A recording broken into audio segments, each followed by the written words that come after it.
അപ്പോൾ നമ്മൾ ഇന്നലെ ചെയ്ത ക്വസ്റ്റ്യൻ പേപ്പറിൻ്റെ ബാക്കിയാണ് ചെയ്യുന്നത്. ഇത് LDC ക്വസ്റ്റ്യൻ പേപ്പറാണ്, തിരുവനന്തപുരത്തിൻ്റെ ക്വസ്റ്റ്യൻ പേപ്പറാണ്. അപ്പോൾ നിങ്ങൾ ആൾറെഡി ചെയ്ത് നോക്കിയിട്ടുണ്ടാവും. ഇല്ലെങ്കിൽ ഇതിൻ്റെ കൂടെ നമ്മൾ പേജ് ഇടുമ്പോൾ തന്നെ എന്ത് ചെയ്യുക, ക്വസ്റ്റ്യൻ ഒന്ന് വർക്കൗട്ട് ചെയ്യുക, ശേഷം മാത്രം എന്ത് ചെയ്യുക, കണക്റ്റഡ് ഫാക്ട്സ് കാണാം.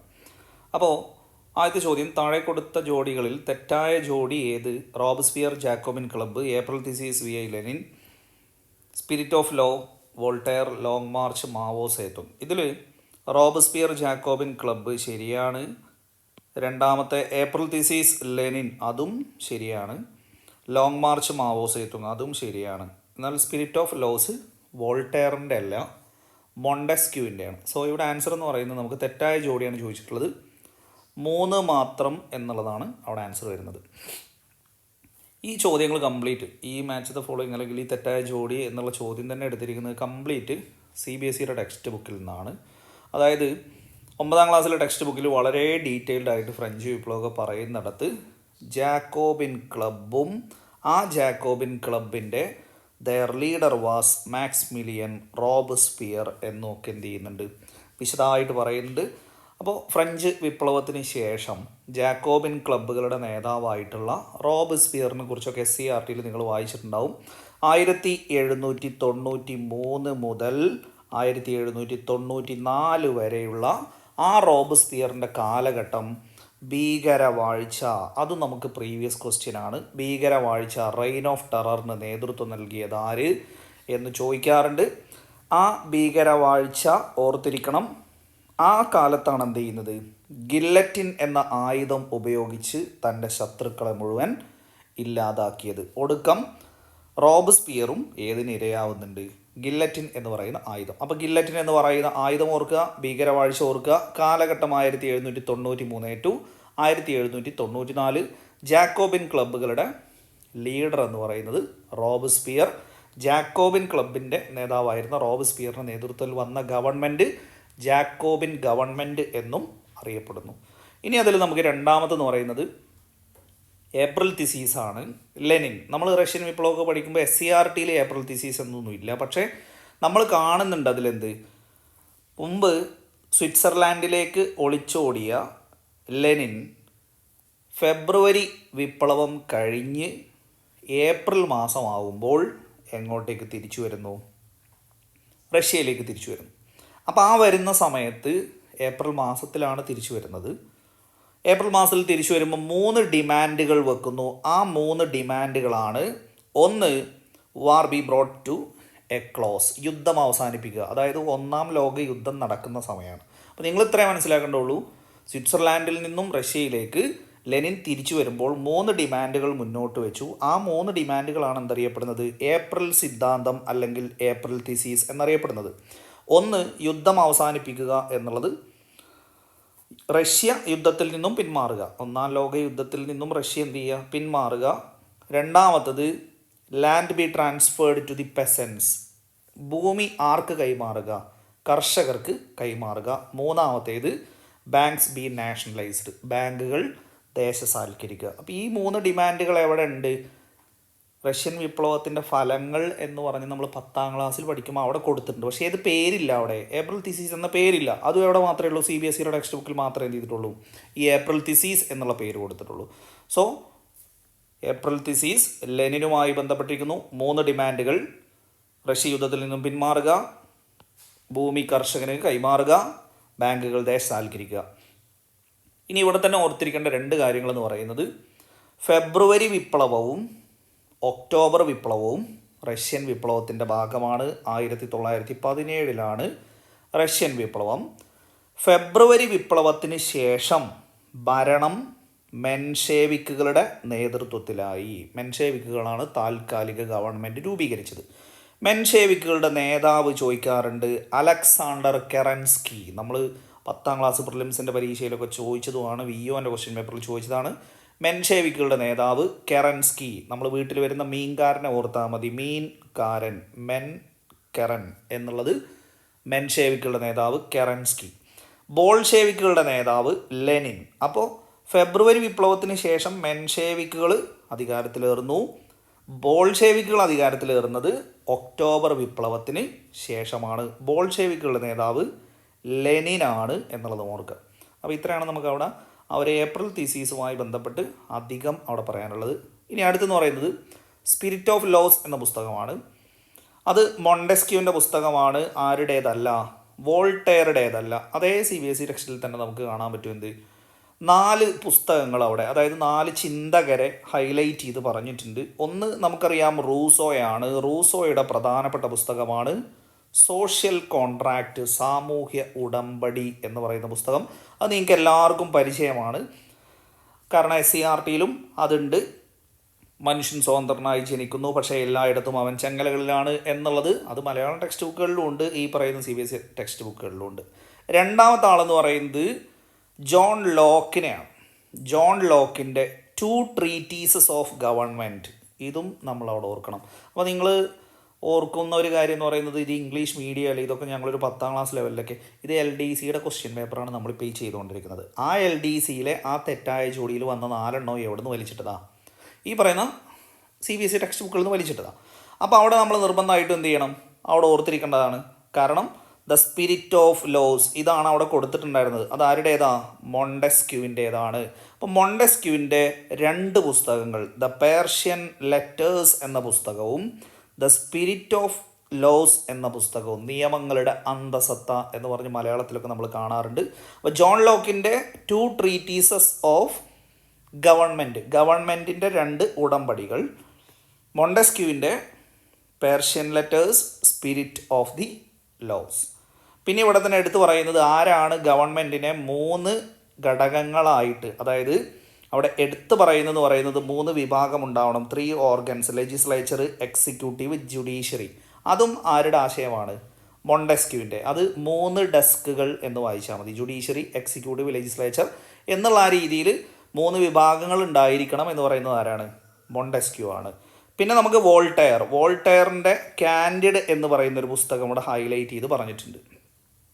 അപ്പോൾ വോൾട്ടയറിൻ്റെ കാൻഡിഡ്, റൂസോയുടെ സോഷ്യൽ കോൺട്രാക്റ്റ്, ജോൺ ലോക്കിൻ്റെ 2 ട്രീറ്റീസ് ഓഫ് ഗവൺമെൻറ്, മൊണ്ടെസ്ക്യൂവിൻ്റെ the Persian letters, the spirit of the laws എന്ന പുസ്തകം. ഇത്രയാണ് നമ്മളവിടെ ആ ഒരു 3ാമത്തേൽ ഓർക്കാനുള്ളത്. പിന്നെ 4ാമത്തെ ലോങ് മാർച്ചാണ്. ലോങ് മാർച്ച് നമുക്ക് ചൈനീസ് വിപ്ലവവുമായി ബന്ധപ്പെട്ടാണ് എന്ത് ചെയ്തിട്ടുള്ളത്? കൊടുത്തിട്ടുള്ളത്.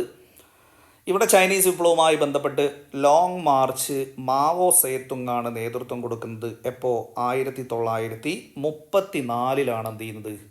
ലോങ് മാർച്ച് നടത്തുന്നത്. ലോങ് മാർച്ച് എവിടം മുതൽ എവിടം വരെയാണ് എന്ന് ചോദിച്ചു കഴിഞ്ഞാൽ കിയാങ്സി എന്ന് പറയുന്ന പ്രവിശ്യ മുതൽ നെക്സ്റ്റ് യനാൻ എന്ന് പറയുന്ന സിറ്റി വരെ. ഇത് ചിലപ്പോൾ കിയാങ്സി മുതൽ ഷെൻസി വരെ എന്നും കാണാറുണ്ട്. അതിൽ തെറ്റില്ല, കാരണം ഷെൻസി എന്ന് പറയുന്നത് പ്രവിശ്യയാണ്. ആ പ്രവിശ്യയിലെ സിറ്റിയാണ് ഏത്? യനാൻ എന്ന് പറയുന്ന സിറ്റി. സോ 1934 ലോങ് മാർച്ചിന് നേതൃത്വം നൽകിയത് മാവോ സേതുങ്ങാണ്. കിയാങ്സി മുതൽ ഷെൻസി വരെ അല്ലെങ്കിൽ യനാൻ വരെ. യനാനാണ് NCERT ടെക്സ്റ്റ് ബുക്കിൽ എന്ത് ചെയ്തിട്ടുള്ളത്? കാണിച്ചിട്ടുള്ളത്. പഴയ SCERTയിലാണെങ്കിൽ കിയാങ്സി മുതൽ ഷെൻസി വരെ എന്നാണ് കൊടുത്തിട്ടുള്ളത്. അപ്പോൾ രണ്ടും കറക്റ്റ് തന്നെയാണ് പ്രവിശ്യകളായിട്ട് പറയുമ്പോൾ. ചൈനീസ് വിപ്ലവവുമായി ബന്ധപ്പെട്ട് പ്രധാനപ്പെട്ട വർഷങ്ങൾ അവിടെ ഓർത്തിരിക്കാനുള്ളത്. 11 ചൈനീസ് വിപ്ലവം നടക്കുന്നത്. 12 ചൈന റിപ്പബ്ലിക് ആവുന്നു. 1919 മെയ് 4 പ്രസ്ഥാനം, മെയ് 4 പ്രസ്ഥാനം എന്നൊക്കെ നിങ്ങൾ പ്രീവിയസ് ക്വസ്റ്റ്യൻ പേപ്പറിൽ കണ്ടിട്ടുണ്ടാവും. 1919 മെയ് 4 പ്രസ്ഥാനം. 1934 ലോങ് മാർച്ച് ഇവിടെ ആൾറെഡി ചോദിച്ചു. 37 ജപ്പാൻ ചൈനയെ ആക്രമിക്കുന്നത്. 49 ചൈന പീപ്പിൾസ് റിപ്പബ്ലിക് ആവുന്നു. ചൈന ജനകീയ റിപ്പബ്ലിക് ആവുന്നത് 49 റിപ്പബ്ലിക് ആവുന്നത് 12. ഇത് തമ്മിൽ മാറിപ്പോരുത്. അപ്പോൾ 1911 ചൈനീസ് വിപ്ലവത്തിൻ്റെ വർഷം, 12 റിപ്പബ്ലിക് ആവുന്നു, 19 മെയ് 4 പ്രസ്ഥാനം, 34 ലോങ് മാർച്ച്, 37 ജപ്പാൻ ചൈനയെ ആക്രമിക്കുന്നു, 49 ചൈന ജനകീയ റിപ്പബ്ലിക് ആവുന്നു. സോ ആ ഒരു ക്വസ്റ്റ്യൻ്റെ കണക്റ്റഡ് ഫാക്ട്സ് ഏകദേശം കിട്ടിയല്ലോ. എല്ലാ കാര്യങ്ങളും നമ്മൾ പറഞ്ഞു പോകുന്നില്ല, എന്നാലും ഒരു ക്വസ്റ്റ്യനിൽ നിന്ന് 3-4 കാര്യങ്ങൾ അധികം കിട്ടിയാൽ അത്രയും നല്ലത്. അടുത്ത ചോദ്യം, താഴെ കൊടുത്തവയിൽ ഖാൻ അബ്ദുൽ ഗാഫർ ഖാനുമായി ബന്ധപ്പെട്ട ശരിയായ പ്രസ്താവന ഏത്? അതിർത്തി ഗാന്ധി എന്ന പേരിൽ അറിയപ്പെടുന്നു. അതൊക്കെ നമുക്ക് സിമ്പിളായിട്ടുള്ള കാര്യമാണ്. 1988 ജനുവരി 20 അന്തരിച്ചു. അതെല്ലാവർക്കും അങ്ങനെ കിട്ടുന്നതല്ല, ശരിയായിട്ടുള്ള കാര്യമാണ്. 1987 ഭാരതരത്നം ലഭിച്ചു, അതും ശരിയാണ്. ഖുദായ് ഖിദ്മത്ത്ഗാർ എന്ന സംഘടന രൂപീകരിച്ചു, അതും ശരിയാണ്. അപ്പോൾ ഇവിടെ നമുക്ക് എല്ലാം ശരിയാണ് എന്നുള്ളതാണ്, ശരിയായ പ്രസ്താവനയാണ് നമ്മളോട് ചോദിച്ചിട്ടുള്ളത്. എല്ലാം ശരിയാണ് എന്നുള്ളതാണ് അവിടെ ഉത്തരം വരുന്നത്. സോ ഖാൻ അബ്ദുൽ ഗാഫർ ഖാനൊക്കെ നമുക്ക് എപ്പോഴും ചോദ്യങ്ങളിൽ വന്നുകൊണ്ടിരിക്കുന്നതാണ്. അദ്ദേഹത്തിൻ്റെ കാലഘട്ടം എന്ന് പറയുന്നത് 1890 ജനിച്ച് 1988 മരണപ്പെട്ടു. അതായത് സെഞ്ചുറി തികഞ്ഞില്ല, 98 വയസ്സ്. ഒരു 1890 ടു 1990 ആണെങ്കിൽ കറക്റ്റ് നമുക്ക് ആ 100 വർഷത്തിന് കണക്കാക്കാമായിരുന്നു. ഇവിടെ ഇല്ല, 2 വർഷം കുറവാണ്. അപ്പോൾ 98. അപ്പോൾ 1890 ടു 1988, ഫെബ്രുവരി 6 ജനിച്ചു, ജനുവരി 20 മരണപ്പെട്ടു. ഇതാണ് അദ്ദേഹത്തിൻ്റെ കാലഘട്ടം. ഇദ്ദേഹം കഴിഞ്ഞ ക്വസ്റ്റ്യൻ പേപ്പറിൽ നമ്മൾ കണ്ടതാണ്, ദ്വിരാഷ്ട്രവാദത്തെയും ഇന്ത്യയുടെ വിഭജനത്തെയും ശക്തമായി എതിർത്തു. അദ്ദേഹത്തെക്കുറിച്ച് ചോദിച്ച ചോദ്യങ്ങളിൽ ഒരു പ്രസ്താവന വന്നതാണ്, ദ്വിരാഷ്ട്രവാദത്തെയും ഇന്ത്യയുടെ വിഭജനത്തെയും എതിർത്തു. അതിർത്തി ഗാന്ധി നമുക്ക് അറിയുന്ന കാര്യമാണ്. പിന്നെയോ വടക്ക് പടിഞ്ഞാറൻ അതിർത്തി പ്രദേശങ്ങളിൽ നിയമലംഘന പ്രസ്ഥാനത്തിന് നേതൃത്വം, നിയമലംഘന സമരങ്ങൾക്ക് വടക്ക് പടിഞ്ഞാറൻ അതിർത്തി പ്രദേശങ്ങളിൽ നേതൃത്വം നൽകിയത് ആരാണ്? ഖാൻ അബ്ദുൽ ഗാഫർ ഖാനാണ്. ഇനിയോ അതിർത്തി ഗാന്ധി എന്നറിയപ്പെടുന്നു, അതും നമുക്ക് സിമ്പിളായിട്ട് അറിയുന്നതാണ്. ഭാരതരത്ന നൽകി ആദരിച്ചു എന്ന് പറയുന്നുണ്ട്. ആ വർഷമാണ് ഏത്? 1987. അത് അപ്പുറത്ത് നമ്മൾ ആൾറെഡി കണ്ടു. മരണപ്പെടുന്നതിൻ്റെ തൊട്ട് തലേ വർഷമാണ് എന്ത് ചെയ്യുന്നത്? ഭാരതരത്ന നൽകി ആദരിക്കുന്നത്. ഇനി ഖുദായ് ഖിദ്മത്ത്ഗാർ എന്ന സംഘടന അവിടെ പറഞ്ഞു 1929 ഖുദായ് ഖിദ്മത്ത്ഗാർ എന്ന സംഘടന രൂപീകരിക്കുന്നത്. അതിന് മറ്റൊരു പേരാണ് റെഡ് ഷർട്ട് മൂവ്മെൻറ്റ് എന്നറിയപ്പെടുന്നു, സർവൻസ് ഓഫ് ഗോഡ് എന്നും അറിയപ്പെടുന്നു. സർവൻസ് ഓഫ് ഗോഡ് എന്നും റെഡ് ഷർട്ട് മൂവ്മെൻറ്റ് എന്നും അറിയപ്പെടുന്ന ഖുദായ് ഖിദ്മത്ത്ഗാർ 1929 രൂപീകരിക്കുന്നത്. അപ്പോൾ ഇത്രയും കാര്യങ്ങളാണ് അതിർത്തി ഗാന്ധിയെക്കുറിച്ച് പറഞ്ഞത്.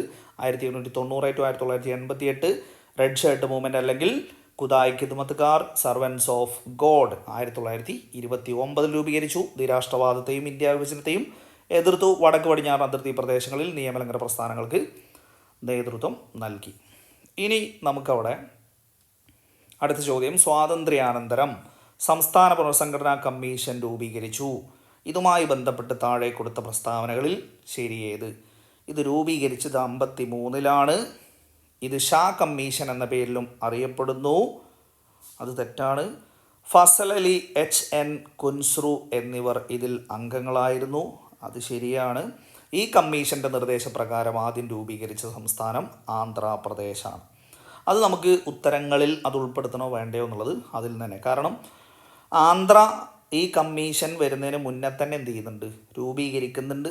പിന്നെ നമുക്ക് 1956 നവംബർ 1 ഭാഷാടിസ്ഥാനത്തിൽ സംസ്ഥാനങ്ങൾ നിലവിൽ വരുന്നത്. അപ്പോൾ അതിൽ ആദ്യത്തെ A എന്നുള്ള ആ ലെറ്ററിൽ തുടങ്ങുന്നത് ആന്ധ്രാപ്രദേശാണ്. അപ്പോൾ ആ ലെവലിൽ നമുക്ക് എന്ത് ചെയ്യാം?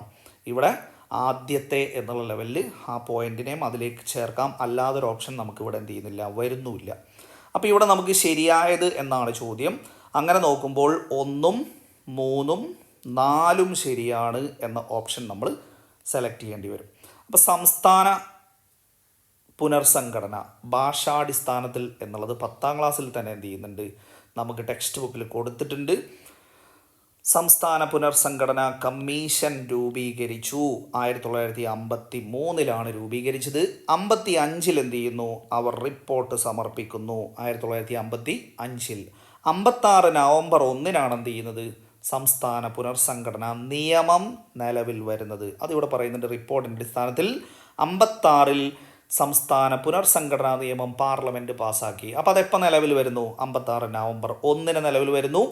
14 സംസ്ഥാനങ്ങളും 6 കേന്ദ്രഭരണ പ്രദേശങ്ങളും ഇത് പ്രകാരം നിലവിൽ വന്നു. അപ്പോൾ നമുക്കത് പലപ്പോഴും മാറ്റിക്കൊടുക്കാറുണ്ട്. 14 കേന്ദ്രഭരണ പ്രദേശങ്ങളും 6 സംസ്ഥാനങ്ങളും എന്നൊക്കെ പ്രസ്താവന കൊടുക്കാറുണ്ട്. അങ്ങനെ ഒരിക്കലും നമ്മൾ കാണുമ്പോൾ നേരെ പോകരുത്. 14 സംസ്ഥാനങ്ങളും 6 കേന്ദ്രഭരണ പ്രദേശങ്ങളും, ഈ 14ഉം 6ഉം അങ്ങോട്ടും ഇങ്ങോട്ടും മാറ്റി പ്രസ്താവന തരും. അപ്പോൾ നമ്മൾ നോക്കുമ്പോൾ ഒറ്റയടിക്ക് ഉണ്ട് തോന്നും. ആ 14 സംസ്ഥാനങ്ങൾ ജമ്മു കശ്മീരുണ്ട്, കേരളമുണ്ട്, ഒറീസ, രാജസ്ഥാൻ, UP, പഞ്ചാബ്, ആസാം, ആന്ധ്ര, മധ്യപ്രദേശ്, മദ്രാസ്, മൈസൂർ, ബീഹാർ, ബോംബെ, ബംഗാൾ. ഇങ്ങനെ 14 സംസ്ഥാനങ്ങൾ. ഇത് ജസ്റ്റ് ഒരു കണക്ഷന് വേണ്ടിയിട്ടാണ് ഈ ഒരു ഓർഡറിലേക്ക് ആക്കിയിട്ടുള്ളത്.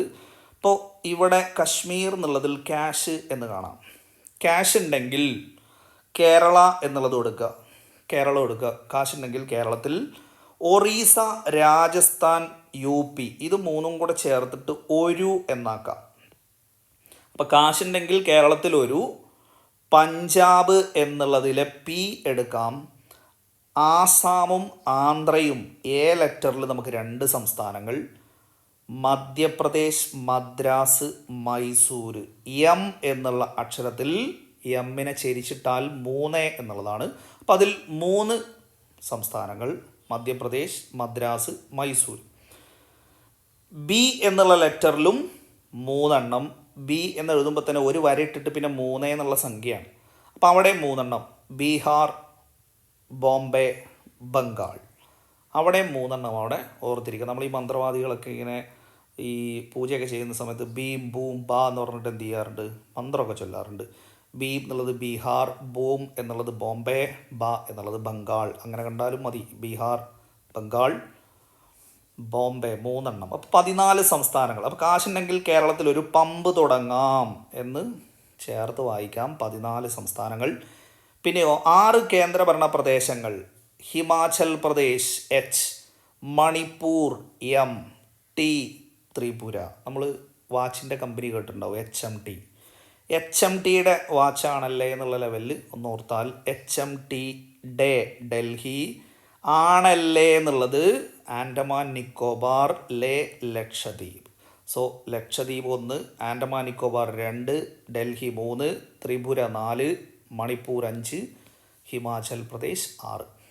അപ്പോൾ 14 സംസ്ഥാനങ്ങളും 6 കേന്ദ്രഭരണ പ്രദേശങ്ങളും 1956 സംസ്ഥാന പുനർസംഘടനാ നിയമപ്രകാരം നവംബർ 1 നിലവിൽ വന്നു.